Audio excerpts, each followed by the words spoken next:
Maroc à présent, son ancêtre était le moulin. Son nom vient du maître des vents de la Grèce antique. Je vous parle de l'éolienne, ce dispositif qui permet de créer une énergie électrique à partir de l'énergie du vent. Au Maroc, l'énergie éolienne est un enjeu crucial au cœur de la politique énergétique. Elle est en pleine expansion, notamment dans le sud-ouest du pays, dans la région de Tarfaya. On y trouve le parc prévu pour être le plus grand d'Afrique. Objectif du Royaume pour 2020, produire 42% de ses besoins grâce aux énergies renouvelables. La moitié de cette production sera fournie par l'énergie solaire. L'éolien fournira le reste. À Tarfaya, d'ici fin 2014, les 131 éoliennes de 80 mètres seront en service. Médien TV est allé à la rencontre des acteurs majeurs de ce secteur, mais aussi sur le plateau d'Arfenir où se trouve ce parc éolien. Reportage signé Nadia Pakro, Kamal Rounaïm, Yassine Hamdoun, Tarek Layamdi.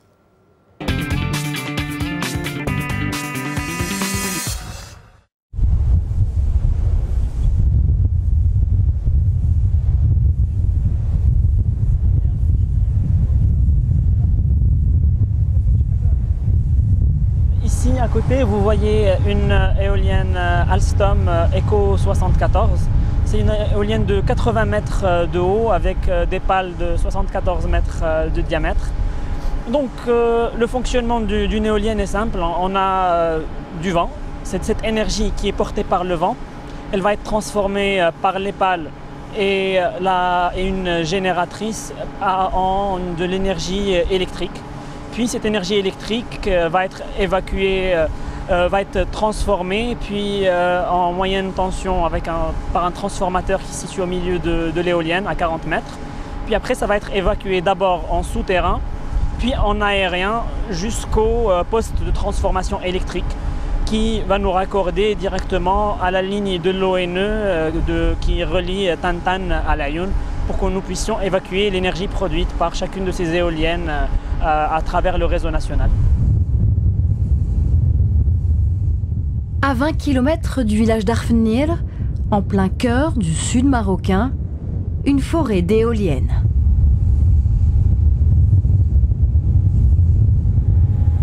Avec une puissance 100 MW qui alimente une partie de la région en électricité depuis janvier 2013. Au cœur de cette installation d'envergure, le poste électrique, magma névralgique du système. Nous sommes dans le poste d'évacuation, dans le poste électrique d'évacuation du parc éolien Arfenir, 100 MW. Les éoliennes produisent de l'énergie. Cette énergie elle est récupérée d'une éolienne à l'autre par des câbles souterrains, mais chaque groupe d'éoliennes est raccordé donc à une ligne électrique interne qui va ramener cette énergie de ce groupe d'éoliennes vers ce poste. Donc ce poste a pour rôle de collecter l'ensemble de l'énergie produite, ça c'est le premier rôle, et il a comme deuxième rôle de la transformer de la tension donc, de production de 33 kV à 225 kV à la très haute tension pour qu'il puisse être évacué sur le réseau. Donc son deuxième rôle c'est d'évacuer cette énergie, de la transformer, de l'évacuer vers le réseau. Aujourd'hui stratégique dans la politique énergétique du pays, le parc d'Arfenir nourrit avec d'autres parcs l'ambition du royaume d'installer 2000 MW à horizon 2020. Plate et régulièrement ventée, la région du sud est idéale. La vitesse moyenne des vents y atteint 36 km/h. Une vitesse mesurée sur chaque éolienne et par un mât de mesure qui donne une valeur de référence moyenne du parc. Autant de calculs vérifiés dans ce poste de contrôle géré par une équipe d'ingénieurs marocains aux aguets. Sur cette carte, ils observent l'état de fonctionnement de chaque éolienne et l'enjeu est de taille. Partenaire direct de l'Office national de l'électricité, le groupe Nareva Holding, qui a réalisé ce parc, veille à la continuité de l'alimentation électrique de la région. On a 26 qui partent vers le nord, vers Tiznit, Tantan, etc.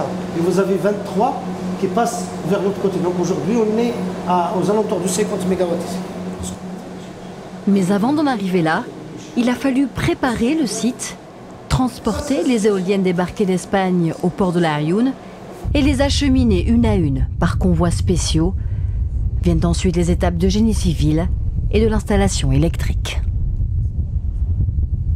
On a d'abord la plateforme qui va servir pour le montage, la fondation de la turbine éolienne sur laquelle va par la suite se poser toute l'éolienne, puis les accès pour permettre à la grue de monter l'éolienne. Donc c'est une grue qui fait 10 mètres de large et une flèche de 120 mètres. Donc pour pouvoir permettre le transport, pour pouvoir transporter cette grue d'une position à l'autre, nous sommes obligés, avant que la grue arrive sur le chantier, de préparer tous les accès. Donc en parallèle à tous ces travaux de génie civil, nous commençons en même temps les travaux pour la partie électrique. Il faut construire d'abord le poste électrique, puis construire tout le réseau interne pour se raccorder au poste électrique, ainsi que la connexion avec la ligne très haute tension de l'ONE. Direction Tarfaya, ou plutôt son futur parc éolien à 20 km de la ville. Un parc en pleine construction. Et pour y arriver, nous suivons la ligne électrique entre Tarfaya et l'Ayoun. Le projet a été confié à l'expertise du consortium Nareva Holding et GDF Suez suite à un appel d'offres international lancé par l'ONE. 131 éoliennes, 225 km de câbles, mais surtout 300 mégawatts. Le futur parc de Tarfaya sera le plus grand d'Afrique. Tout le génie civil du projet a été confié à la société Somagec. Parmi les opérations les plus délicates, le ferraillage avec fer préfabriqué à Casablanca. Vient ensuite l'étape du coulage du béton avec pas moins de 350 mètres cubes sous chaque éolienne. Se succède enfin le coffrage et la pose de la vérole, ultime étape avant l'arrivée et le montage de la turbine. Installation stratégique du site, le poste électrique, lui aussi en chantier, est prévu sur 15 000 mètres carrés. Il collectera l'énergie transformée et l'évacuera sur le réseau électrique national. Un chantier soucieux du respect de l'environnement qui se déroule sous l'œil des bureaux de contrôle d'hygiène et de sécurité. Il est là pour s'assurer que les réalisations sont conformes aux plans qui ont déjà été validés de construction et doivent donc être contrôlées par un bureau agréé pour s'assurer qu'elles respectent la réglementation marocaine en termes donc de sécurité. Donc,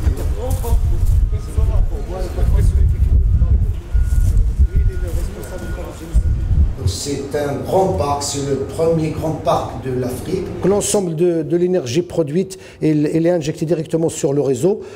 Il va certainement donc satisfaire l'ensemble du sud et la grande partie, donc les plus du 2/3, ils vont partir vers le nord donc pour renforcer le réseau donc, national, le réseau électrique national vers le nord.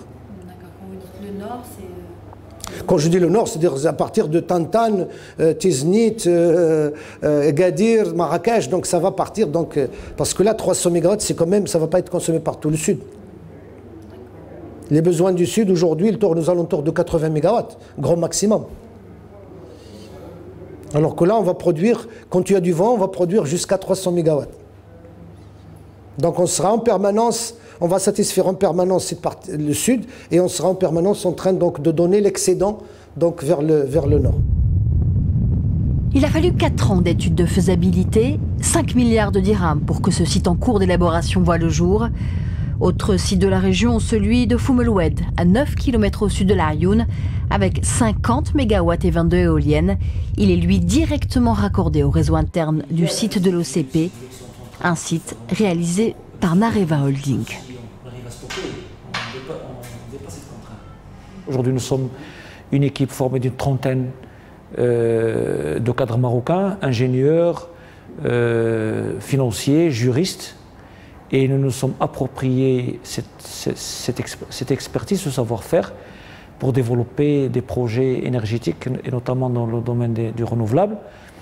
Et par exemple, si vous prenez les 200 MW que nous avons réalisés et qui sont déjà opérationnels, nous les avons réalisés. Nous estimons qu'on a fait un travail de pionnier, puisque c'est la première réalisation faite dans le cadre de la loi 1309. Alors qu'en 2007, quand l'Office national de l'électricité a lancé cette initiative, nous étions pratiquement le dernier parmi tous les opérateurs nationaux et internationaux intéressés par ce projet à signer un accord avec l'ONE. Le groupe alimente ainsi 6 des plus grosses sociétés marocaines, et cela grâce à la loi 1309 qui permet de libéraliser et de commercialiser la production d'énergie à partir de sources renouvelables, un enjeu que l'Agence pour le développement des énergies renouvelables accompagne depuis les années 90. Alors il y a 2 intérêts pour le promoteur. Notre message, c'est de dire d'abord, profitant de ce gisement de vent national, c'est de l'énergie qui n'est pas importée et autres, mais surtout pour le privé, pour le gros consommateur, il aura une visibilité, il aura d'abord un tarif qui est le même que celui qui paie à la compagnie électrique, mais lui, son tarif, il le connaîtra pour les 20 prochaines années. Il ne va pas changer. Parce que lorsqu'on fait un investissement dans les renouvelables ou dans l'éolien, en particulier, dans l'éolien, on connaît notre prix du kilowattheure sur les 20 prochaines années, c'est-à-dire la durée de vie du parc. Donc, parce que l'investissement étant fait, le carburant devient le vent qui est gratuit, mais on connaît notre prix sur les 20 prochaines années du kilowattheure, donc c'est très intéressant pour un gros consommateur, qu'il soit dans la cimenterie ou dans la mine, dans la sidérurgie. Donc tous les gros consommateurs aujourd'hui ont été sensibilisés à utiliser les énergies renouvelables et l'éolien en particulier pour leur propre consommation. Sensibilisés avant l'heure, l'usine de cimenterie Lafarge dans le Nord à Tétouan a fait le choix de l'éolien depuis 2005. Première société industrielle à avoir construit son parc éolien pour sa propre consommation. À l'époque, sa puissance était de 10 MW. Aujourd'hui, elle en atteint 32. Une énergie produite par 23 éoliennes qui surplombent les hauteurs de la ville de Tétouan. Le projet a coûté pas moins de 500 millions de dirhams. Un choix que la direction de l'usine revendique pour 3 raisons.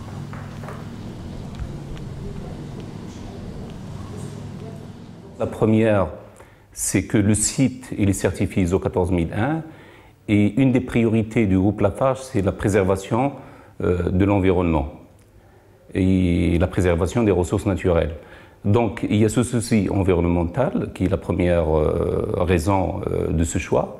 La deuxième, c'est le potentiel vent qui existe sur ce site, donc le potentiel éolien qui existe sur le site. Et la troisième, bien sûr, c'est un intérêt économique aussi d'investir dans des éoliennes et produire l'énergie dont on a besoin. Aujourd'hui, sur les 32 MW produits, l'usine n'en utilise que 23. Elle se retrouve alors à injecter l'excédent dans le réseau de l'ONE, selon un accord prévu entre les 2 parties. Mais pour elle, l'enjeu est pluriel et dépasse même les frontières. L'enjeu, c'est d'abord faire de cette usine une usine référence au niveau mondial.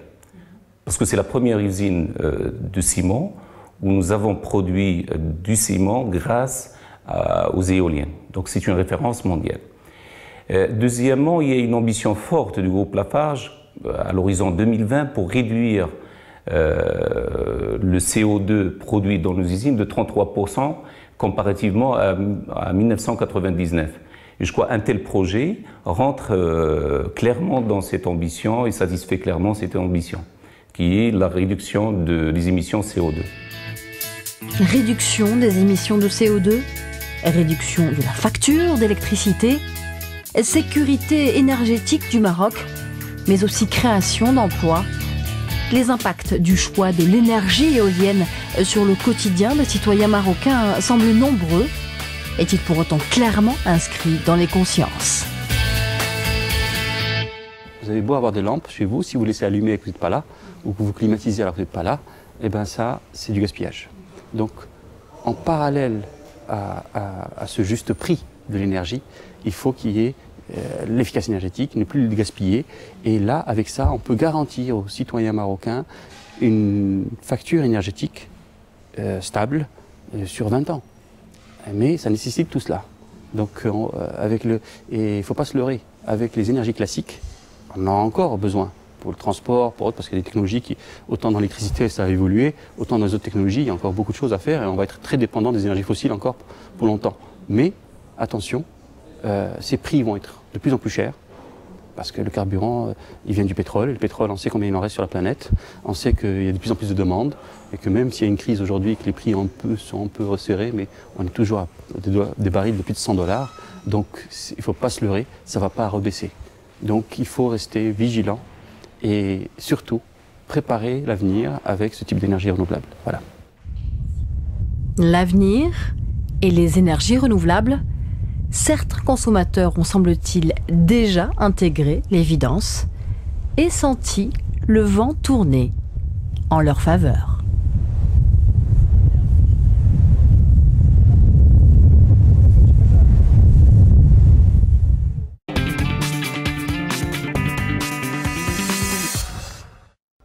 Voilà, c'est la fin de ce premier numéro de Média Investigation de la saison. Merci à toute l'équipe qui nous a permis de réaliser cette émission. J'espère en tout cas que vous avez passé un bon moment en notre compagnie. Je vous donne rendez-vous le mois prochain et en attendant, je vous souhaite une très belle soirée sur notre antenne.